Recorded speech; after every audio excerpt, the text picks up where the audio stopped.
I've got the spores, the sickness. There's the twins in my brain. Hey everyone, and welcome to another Domestique Cycling Podcast. Today we are reviewing, or rather previewing, the Giro di Lombardia, the classic of the falling leaves. I'm Bram, and with me I have Dieter. Dieter, you wanted to review this classic, the last monument of the season. Tell me, what do you want to talk about? We have Pogacar, Remco, Roglic starting. Those are the three biggest names. Also, Healy, Carapaz, Mas.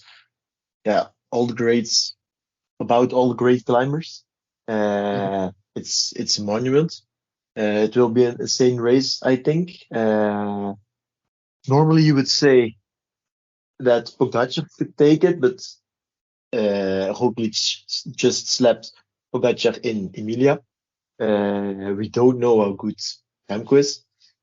So it does seem that in the previous Italian classics that lead up to Lombardia, Tadej Pogacar has shown that he's good, but not that he's at his normal level. That does kind of open the door for Primoz Roglic, who has been, well, very strong. It seems that the transfer, silly season isn't exactly hurting him, and he's actually able to just power through it. Yeah, I think he wanted to show his new team, Bora, that he still is in the shape, can have the shape to climb Pogacar and other great cyclists. I really didn't expect Roglic to win that one, gonna be honest. Thought Pogacar would take the win pretty easy there because he uploaded some training data before Emilia, and the VAMs he was pulling were insane. Like on not that steep gradients, like 6-7%. VAM is basically how much altitude meters you ride in an hour, so how fast you climb, and the pace was insane.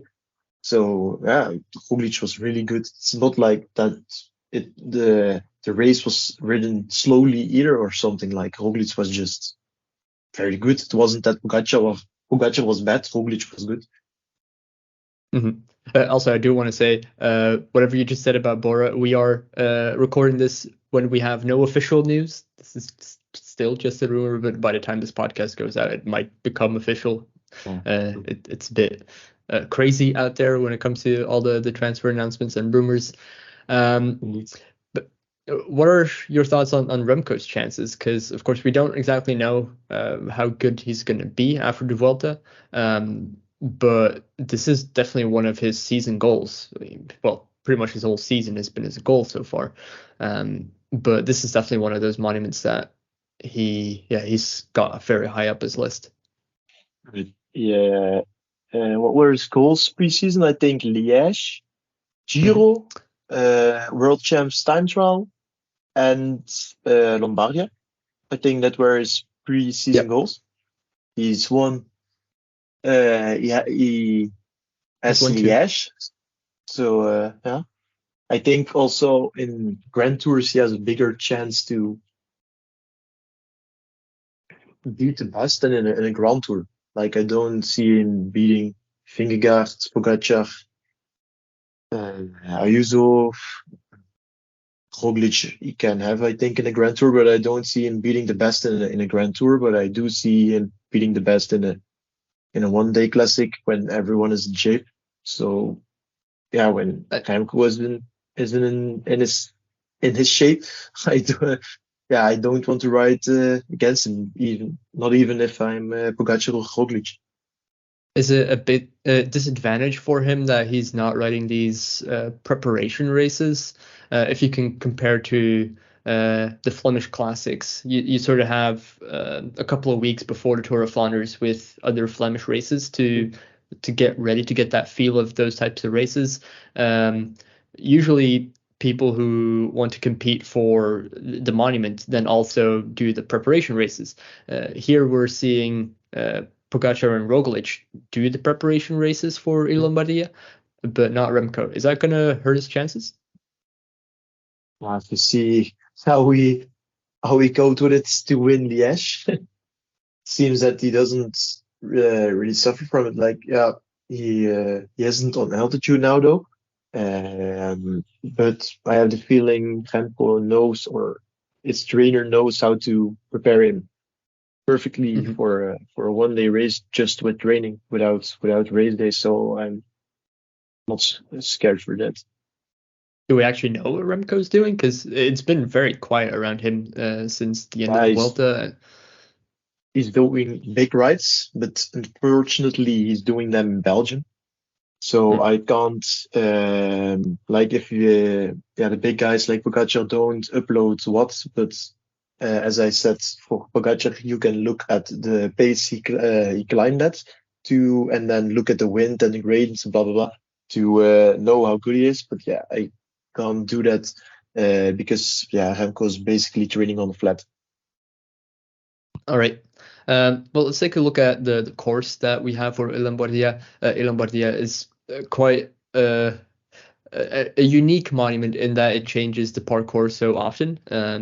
We are dealing with the 2021 parcours, so it's a completely different parcours to last year, with a lot longer climbs. In 2021, it was won by Pogacar with the duel with Masnada. Um, and third place for Adam Yates and fourth for Roglic. Um, does this new parcours, like, how different is it to race on this parcours than the parcours of last year? Very different. The 2021 courses with longer climbs and less steep climbs, and last year was with shorter but steeper climbs, if I recall Mhm. correctly. Like we saw Masnada, yeah, riding very good in 2021. You in the same shape, Masnada wouldn't ride as good on a 2022 parkour. Like it's like he's not a heavy guy obviously, but it's like one of the heavier climbers, so they can cope with less steep gradients. Yeah, it's a big change to be honest. Like the parkours are, it looks like they're two total different races. Mhm. Um, of course, we also have some history with Remco at this race when he crashed out. Was it 2020 or 2021? Um, I I think it was 2020, with the pelvic fracture. Do you think that, like, on a mental level, he still has um, like an open bill there to try and make up for that? Yeah, definitely. I think if he would, yeah, we also know Remco. If he wins Saturday, I think the races, he'll point to his hip or something. He just so he'll before the race, he'll say no. I don't think about that anymore. But if he wins, we'll see him pointing to his hip or something because yeah, it's definitely in the back of his head. Even when he says it is like he almost lost his life there. Mhm. So yeah, of course it's going to be in the back of his head. There is also a little fun element that he made a bet with Belgian YouTuber Average Rob that if he wins Il Lombardia, he's going to leave a mustache for the whole off season. So that's something to look forward to if he wins. He had Didn't know the about that bet. one. Yeah, he made it in the TV program Rainbow Remco. Ah, yeah, I So didn't see that now. if he won one of the world championships and well, initially it was the Giro, but because the Giro fell through, they changed the bet to be Il Lombardia. He would not shave his mustache. And for those who don't know, Average Rob, he's a big Belgian YouTuber, quite famous for his mustache as well. So that's going to be something to look forward to if Remco wins this one. Whole off season, that's pretty long. It's like 4 months. Oof, Yeah, I think maybe until the first of January, but it's still something to look forward to. Um, when it comes to the parkour, with it being the longer climbs, uh, is that an advantage for Roglic, who I don't think has won this race yet? No. I think it's an advantage for Roglic. He lost them short, steep climbs like Emilia. Oh, I think it's good for Remco, to be honest. Like Pogacar is about as good on short, steep as long, not steep, shallow. Um, but Remco can put the hammer down on those rolling climbs, get in the aero position. So I think it benefits Remco the most. All right. Of course, it has been a long time already since Jumbo actually was able to win a monument. I think it was Van Aert winning Milan-San Remo. Is that the last time they won a monument? A monument? I think so. And before that, Roglic, Luik. Oh, could be him as well. I think they're obviously not very 2020, frequent. I think. Yeah, that was 2020. Mark Hirschi still was good then, and that was in 2020. And Wout van Aert Milan-San Remo was 2021, I think. Could be. I'm just going to check that so that we're saying the right stuff. Nee, het is Wout Milan-San Remo also 2020. So Roglic, Liège Okay, in the last one, I think. Okay, so they're obviously not very frequent monument winners. In the spring classics, it's definitely always a large part of contention. Is this kind of their last chance to, win it as Jumbo-Visma? I'm guessing so, because we're not going to have Jumbo-Visma anymore next year. It's going to be Amazon, Soudal, Quickstep, Visma, blah blah blah next year. So yeah, but it's crazy to think about such a dominant team. They won about every Flemish classic race this year again.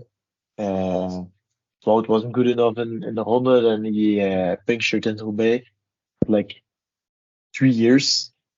That's already crazy for Wout alone to not win a monument, but then you also have Roglic and all the guys in the team, so it's so crazy that they haven't won a monument for so long.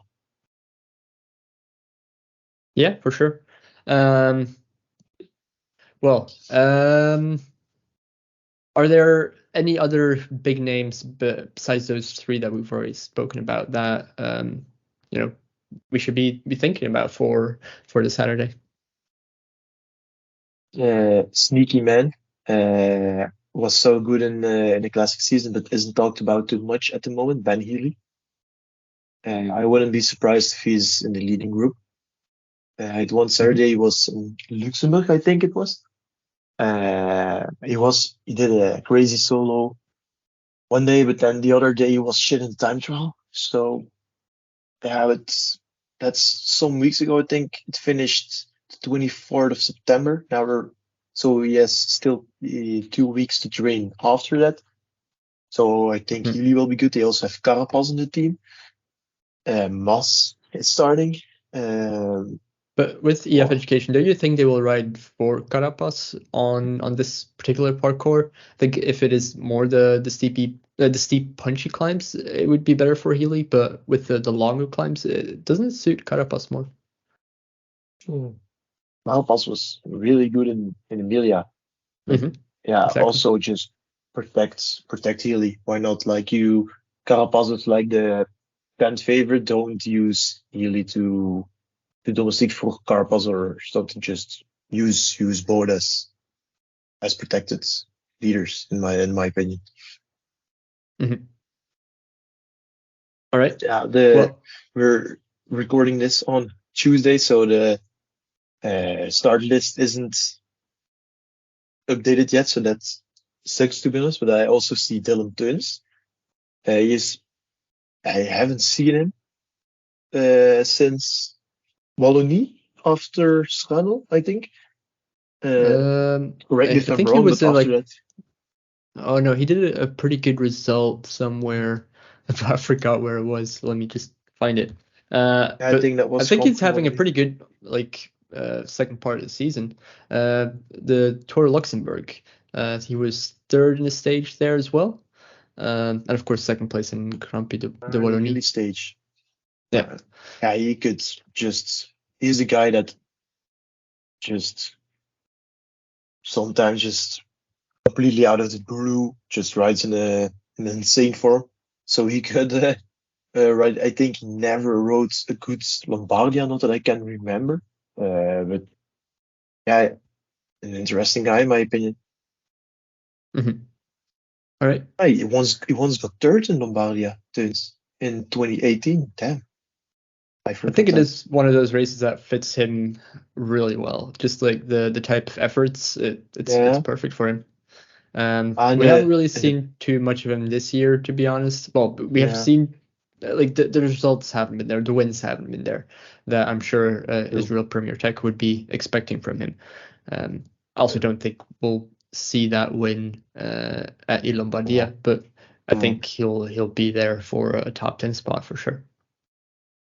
Yeah, and if I recall correctly, he had I don't recall what, but he had problems in classic season. Then he rode a very good Tour de Suisse.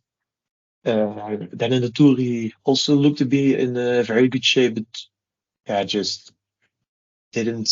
Yeah, you also need some luck to win if you're not one of the top guys. Yeah, like everything needs to go right for a guy like Teuns to win Tour de France stage. Let's be honest. Um, but that doesn't It's gone mean, right for him a couple of times already, so yeah, it's not true. impossible. But I had the feeling that he was as good this Tour de France as he was in other Tour de France's when he won a stage. Hmm.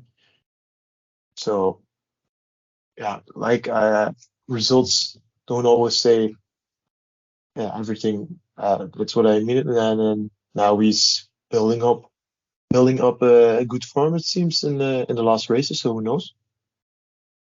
Yeah, for sure. Mm. Well, while we're recording this, a UCI statement came out that talks about a possible merger between UCI World Teams Jumbo-Visma and Soudal Quickstep. I thought I'd just quickly bring this into this podcast because it seems to imply that they would not be able to sell the UCI World Tour license for next year, meaning next season there would be 17 World Tour teams, which is quite an interesting development. This year there were 18 World Tour teams then. Yes. So they might raise the limits of guys in the team then, or like two extra 32 riders like they did in the COVIDs. See? That's not currently mentioned, but who knows? There will be some more communication on October 19th, is what I see here. Yeah. But let's head back to Lombardia. With a lot of the longer climbs back again, where do you expect that the race will explode? If you, like Lombardia as a race of which you expect that it's so heavy, it'll explode early. But most of the time, the parkour being that heavy kind of creates a situation where nobody wants to go too early because the parkour is so heavy, so that you get a pretty boring race. But yeah, we have the two crazy 120 kilometer solo guys, Pogacar and Remco starting, so you never know. If I was Roglic, I definitely wouldn't attack, or maybe if he feels amazing, but I wouldn't. And Pogacar and Remco, are crazy guys. You can expect anything from them. So I have absolutely no idea where your race will start. But in a You normal do have situation, go ahead. in a normal situation, I would expect on the Passo della, correct me if I'm wrong, but I'm going to pronounce it as Crocetta. I'll allow it. Like before that, you also already have pretty tough climbs, but So you that have is flat parts between them, and that's about 80 kilometers from the line. Is that not too early, or is that just sweet spot for these guys? I think the group will be heavily reduced on that climb. And then like an elite group to the Passo di Ganda, and then to the race to absolutely blow up there. That's what I think. All right. Do you have any other things you want to talk about for Il Lombardia? I just saw, Trek. Oh, Trek. Ciccone. Ciccone. That's an interesting name. He was good in Emilia, but I think that's a race that suits him more than Lombardia, to be honest. Like he was, I don't know if you saw it, but he was like on the last climbing in Emilia. He had a pain face, an insane pain face, and it was at the bottom of the climb. So the guy went through some horror there, and he still finished not far down. I think 50 seconds down. So the guy went through some horror on that final climb. I mean, for those who've done the San Luca climb on Zwift, they know what kind of horror that climb is to get up. Oh, it's in Zwift. Okay. Yeah, because of the TT that the Giro did a couple of years ago that went up there. Basically, that whole stage that was like a 8-kilometer TT up to San Luca as the first stage. They recreated that stage and put it in Zwift. It's probably my favorite course, but is that the course you were racing on earlier this year? I did do a race on it earlier this year, yeah, but it's so hard. I'm not going to race on that. I can tell you that. It's a 2-kilometer effort with like pitches from like 14-16%. It's a hard course. So if you do that 5 times in a race, I understand why he would make such a pain face. It's 10% average, I think. Like pros do it in 6 minutes, but normal humans do it. It's a long effort, like 12, 15 minutes maybe. Yeah. So that's going to hurt.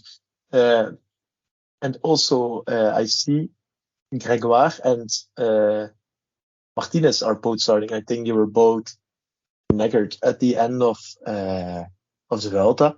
But if it's hard for youngsters to cope with the load of Grand Tour and they don't normally youngsters. Also, Lennart van Eetveld is starting. Same problem. Normally, those youngsters don't benefit from a Grand Tour yet, unless you're 2020 Marquischi. But normally they're like you see it with Marco Frigge, for example, quit Giro d'Italia, but he's completely dead for the rest of the season. The first Grand Tour is always a hard one to cope with, but I have the feeling Lennart will supercompensate, and Gregoire and Martinez will have trouble with it. Lennart seems to, while he's a first-year pro, seems to have such a big engine. He did a run Monday morning after the last Vuelta stage. Who thinks he wakes up 6 a.m.? I'm going to run today. I just rode 3 weeks. I rode 3,500 kilometers. I'm going for a run today. Let's go, guys. I mean, it's better than going for a bike ride at that point. Maybe a little bit of a variation that he wasn't able to go running for 3 weeks. I can definitely understand that. Yeah, in my opinion, it's crazy. Yeah, but like giving the youngsters a shout as well is a good idea. I personally don't expect much from them, just purely because of the strength of the big three with Pogacar, Roglic, and Remco. But who do you think will win?